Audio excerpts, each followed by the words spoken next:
Olá a todos, boa tarde. Como sempre, espero que estejam muito bem. Esta é a minha atualização sobre a situação da linha de frente no conflito na Ucrânia, para o dia 8 de maio de 2025. E hoje temos muito o que abordar. É necessário falar sobre múltiplos avanços ao longo da frente. Como podem ver aqui no mapa, há uma grande quantidade de pontos onde o exército russo avançou. Também devemos falar sobre certas informações que se distanciam da linha de contato. A verdade é que hoje há muita coisa que precisamos comentar. Mas antes de começar, gostaria de lembrar que a melhor forma de apoiar este canal é por meio da inscrição. Então, se me acompanham regularmente, se gostam do conteúdo e ainda não se inscreveram, clicar nesse botão de inscrição seria uma ajuda tremenda para mim. E sem perder mais tempo, vamos diretamente à linha de contato. Vamos nos concentrar principalmente no que está acontecendo em Donetsk. Vamos começar na zona onde se unem Donetsk e Zaporizhia, e vamos encerrar na zona onde se unem Donetsk e Lugansk. Mas enfim, não vamos perder mais tempo. Durante os últimos vídeos, temos falado bastante sobre esta área entre Novosilk e Rinopil, onde o exército russo conseguiu avanços constantes ao longo dos últimos dias. E vemos que isso voltou a ocorrer nas últimas horas. Os russos voltaram a avançar, segundo diferentes fontes, e conseguiram conquistar alguns quilômetros quadrados. Sim, eles se aproximaram. Estão praticamente já nas imediações, ou muito perto dos arredores da localidade de Novopil, que, como comentamos, é como a combinação dos nomes de Novosilk e Rinopil. Mas enfim, os russos estão cada vez mais próximos desse povoado e do povoado de Seliampol com esses últimos avanços. E bem, temos comentado isso nos últimos vídeos. Vemos que já não se trata apenas de um avanço posicional por parte dos russos. Não é apenas um avanço limitado, pois já são 3 ou 4 dias de avanços no mesmo setor. Isso pode ir sendo pausado, assim como o restante dos avanços na frente, por algo que vamos comentar um pouco mais ao final do vídeo de hoje. Mas vemos que definitivamente parece haver uma intenção por parte do exército russo de entrar na localidade de Novopil. Esses avanços ocorrem nesse contexto, e teremos que ver o que acaba acontecendo. Mas, como eu disse, haverá uma espécie de pausa neste próximo período, e vamos aprofundar isso ao final do vídeo de hoje. Além disso, o exército russo também conseguiu avançar na localidade de Troitsk. Desta zona temos falado recentemente, porque, felizmente, para a continuidade destes vídeos, tem sido possível observar que nos últimos dias os avanços já não ocorrem de maneira esporádica em diferentes pontos da frente. Com exceção de 1 ou 2 pontos com avanços constantes, a maioria dos avanços que vamos comentar hoje tem a ver com avanços que temos comentado nos últimos dias. Isso ocorre, por exemplo, nesta área aqui, onde, em 2 vídeos atrás, falamos que os russos estavam cercando Kotlyarivka e que era muito provável que capturassem Kotlyarivka e que, com a captura de Kotlyarivka, poderiam então avançar em direção a Troitsk. Vimos, eventualmente, que o exército russo capturou Kotlyarivka e que se aproximou de Troitsk. Comentamos isso ontem, e, nas últimas horas, segundo informações reportadas por diferentes fontes, entre elas Radov, o exército russo conseguiu entrar em Troitsk e capturou algo como a metade da localidade.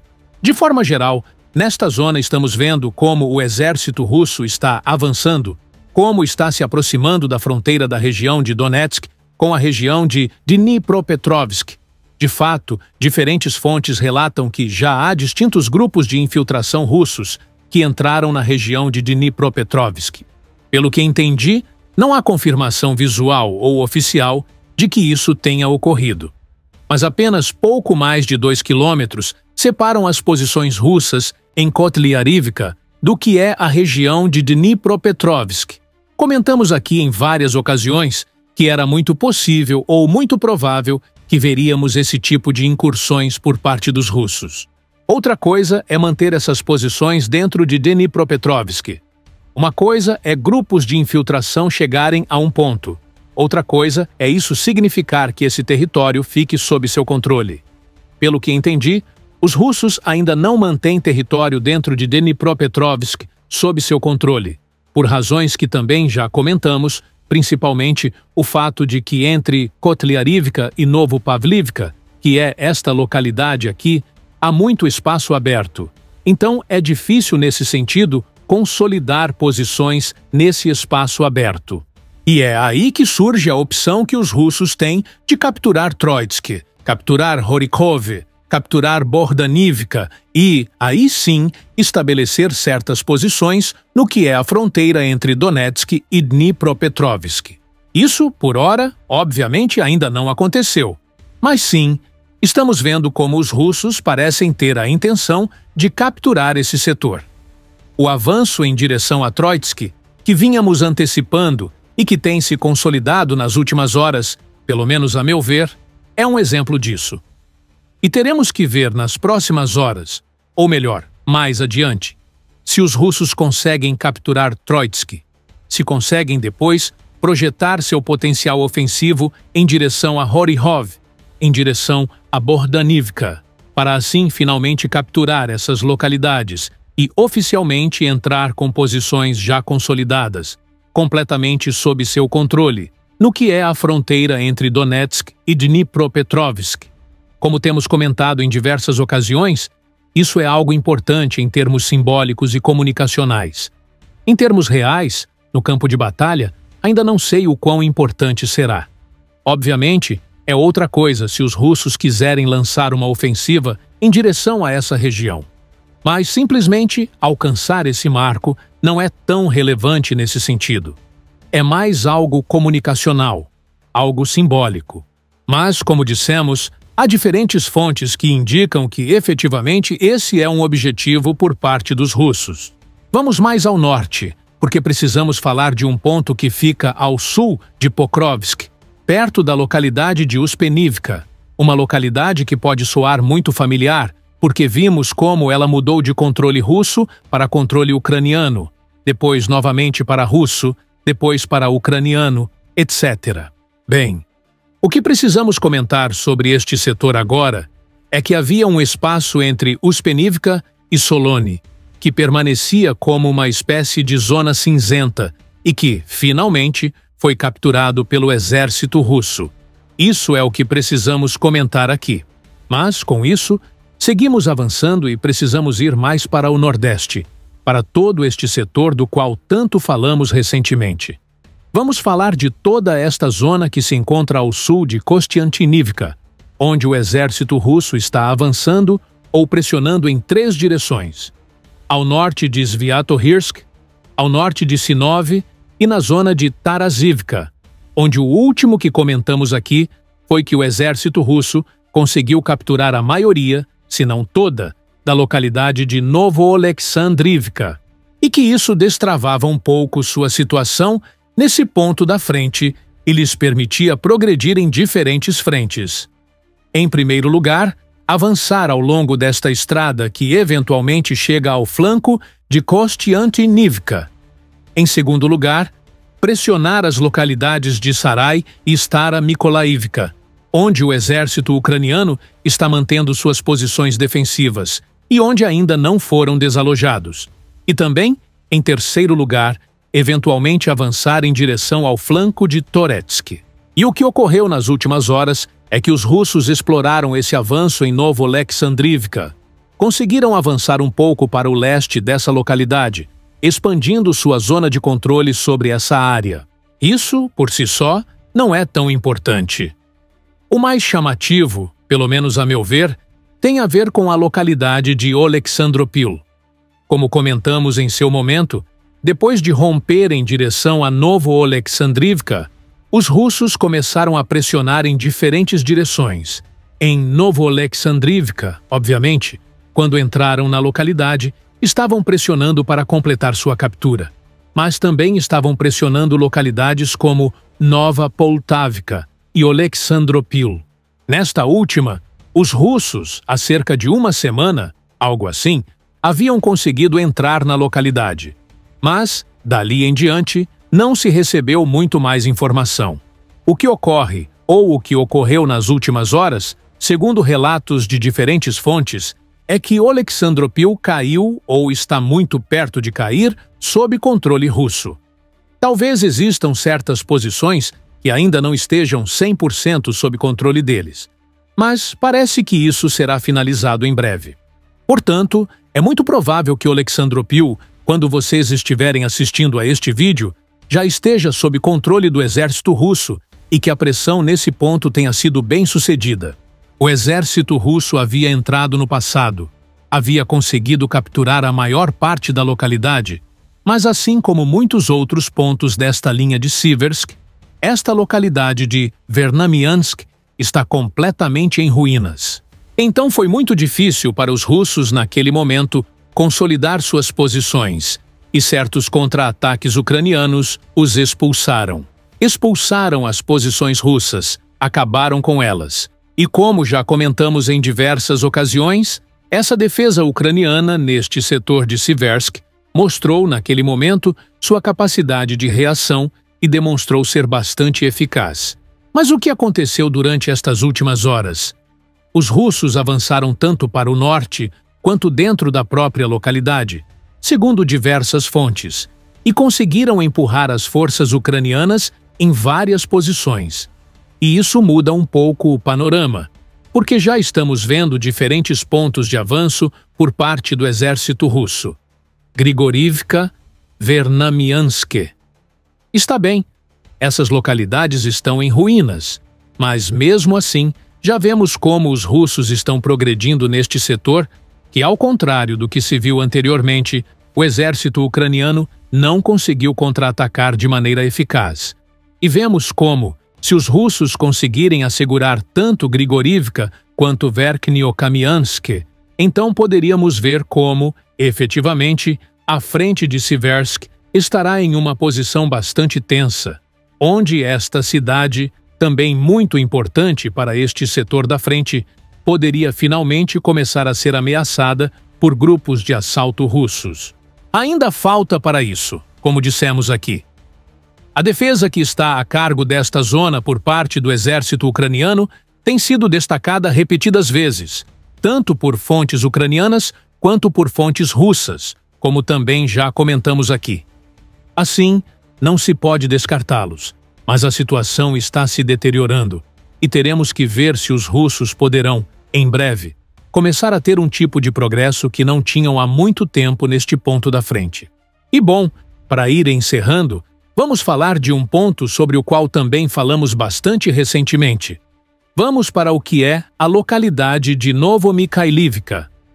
Não sei se vocês lembram tudo o que é essa área onde o exército russo havia conseguido uma espécie de ruptura, onde ficou um pouco travado na localidade de Novomikhailivka, mas onde eventualmente conseguiu triunfar sobre a defesa ucraniana. E durante o que comentamos naquele momento, era que talvez houvesse uma pausa nesta zona da frente devido ao que seria provavelmente a limpeza da localidade, o recondicionamento das tropas que participaram dessa batalha. E parece que isso de fato aconteceu. O exército russo voltou a avançar e conseguiu capturar a zona de Yehorivka, que, pelo que entendo, não é uma localidade, mas sim mais como uma floresta. E bom, a partir daí, os russos avançaram, progredindo novamente além do que é a localidade de Novomikhailivka. Mas agora vamos falar de algumas coisas que também são importantes. Já está em vigor esta trégua que a Rússia anunciou para as comemorações de 9 de maio. Se celebra 8 de maio em muitos países, 9 de maio para os russos, que é o dia da vitória na Segunda Guerra Mundial. Na comemoração dos 80 anos, será algo muito importante para os russos. E falamos que foi anunciada essa trégua, similar ao que foi anunciado na Semana Santa e que, eventualmente, a Ucrânia rejeitou. O que teremos que ver agora é quão definitiva será toda essa situação. Nós provavelmente não vamos nos ver muito nestes próximos dias, porque talvez haja pouco o que comentar. Mas, se houver, provavelmente serão vídeos mais curtos, já que não se espera, pelo menos, que o exército russo que é quem está tomando ou levando a cabo principalmente as ações ofensivas neste conflito, avance neste próximo período. O que sim se comenta é que pode ainda haver combates na zona de Kursk, dado que a Ucrânia está lançando ataques nessa direção. Já falamos sobre o que estava fazendo Tetkino, mas também se fala de outros eixos onde os ucranianos estão tentando entrar. E junto com isso, também foi relatado durante a madrugada de hoje que o exército russo estava atacando com bombas FAB a região de Sumy, considerando que a partir dali estavam sendo lançadas várias incursões por parte do exército ucraniano. Assim, teremos que ver se os russos manterão sua palavra nesta trégua e até que ponto a Ucrânia decide aproveitar essa situação. Lembremos, por exemplo, que durante a trégua da Semana Santa ambos os lados tiveram combates, mas no geral a frente se acalmou bastante, e isso também pode ocorrer aqui. Muito se fala que a Ucrânia rejeitou essa trégua para lançar ataques contra a Rússia, com drones durante esse período, mas não necessariamente para começar a atacar no que é a linha de frente. Da mesma forma, é preciso considerar a dinâmica na linha de contato durante estes últimos dias, e é que os russos estavam ganhando um impulso importante em diversos pontos da frente, algo que não se via há bastante tempo. Comentamos isso desde o início do vídeo. Estamos vendo avanços constantes em diferentes pontos, e isso já vinha se mantendo por alguns dias. E de um momento a outro, essa iniciativa deve desaparecer se os russos efetivamente pausarem esses ataques. Pode ser que diferentes avanços, diferentes posições que estejam na zona cinzenta, ao não ter mais iniciativa nem ímpeto, tenham que ser abandonadas. E isso a Ucrânia pode aproveitar. Algo assim aconteceu durante o cessar-fogo da Semana Santa. E pode acontecer aqui também, o que pode significar que os russos deixem escapar certas oportunidades que estavam se apresentando na linha de contato. E a Ucrânia pode aproveitar isso. Também podemos ver uma situação muito semelhante ao que foi visto anteriormente, que era uma pausa, ainda que não total. Havia diversos pontos da frente onde os combates diminuíram bastante. E suponho que a resposta a tudo isso nós teremos durante as próximas horas, embora os russos tenham reafirmado que, se a Ucrânia começar a atacar em diferentes pontos, eles irão responder, e teremos que ver o que isso significa. Mas, pelo menos seria estranho ver avanços russos durante estas próximas horas. Se efetivamente isso acontecer, será porque estarão rompendo esta trégua. Pelo que entendi, onde sim os combates estão sendo mantidos é na zona de Kursk, onde, como comentamos, a Ucrânia está tentando entrar.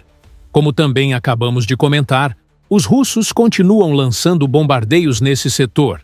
Seu desejo de capturar completamente essas 4 regiões, Donetsk, Lugansk, Zaporizhia e Kherson. E não apenas com palavras soltas ou menções esporádicas. Estamos vendo um esforço constante da liderança russa para reafirmar isso como um objetivo central da sua campanha militar. E é por isso que se torna extremamente improvável que aceitem qualquer proposta que congele a linha de contato atual sem antes terem atingido esse objetivo. Para o Kremlin, recuar agora, depois de prometer tantas vezes à população a conquista total dessas áreas, seria visto internamente como uma derrota. Isso poderia gerar um impacto político profundo dentro da própria Rússia, inclusive abalando a imagem de força que Putin tenta projetar tanto internamente quanto para o exterior. Por outro lado, a Ucrânia também não pode aceitar perder oficialmente essas regiões. Para os ucranianos, cada centímetro de território é soberano, e ceder essas áreas seria trair o sangue derramado de milhares de soldados e civis. Então, estamos diante de um impasse em que ambos os lados se veem obrigados a continuar lutando, ainda que o custo humano e material continue crescendo sem parar. Por isso, qualquer proposta de negociação que esteja sendo discutida nos bastidores, como essa mediada pelos Estados Unidos, esbarra nesse dilema de difícil solução. Os russos querem o reconhecimento pleno de sua ocupação nessas 4 regiões. Já os ucranianos querem recuperar cada uma delas. E enquanto isso não se resolve, os combates seguem. As frentes mudam lentamente. e o sofrimento da população continua. Em resumo, o que vemos neste momento é uma pausa tática em algumas frentes, provocada por razões políticas e simbólicas, como a celebração do Dia da Vitória na Rússia, mas, ao mesmo tempo, há setores onde os combates não cessaram, como na região de Kursk e em alguns pontos sensíveis ao longo da linha de frente. E mesmo em meio a essa suposta trégua, o cenário pode mudar a qualquer momento. Basta que um drone ucraniano atinja um alvo simbólico em Moscou, ou que uma coluna russa tente romper uma defesa ucraniana para que o conflito volte à sua intensidade máxima. Portanto, seguiremos atentos aos próximos desenvolvimentos. Cada movimento, cada avanço ou recuo pode definir o rumo da guerra, e principalmente o futuro dessas regiões pelas quais ambos os lados estão dispostos a lutar até o fim.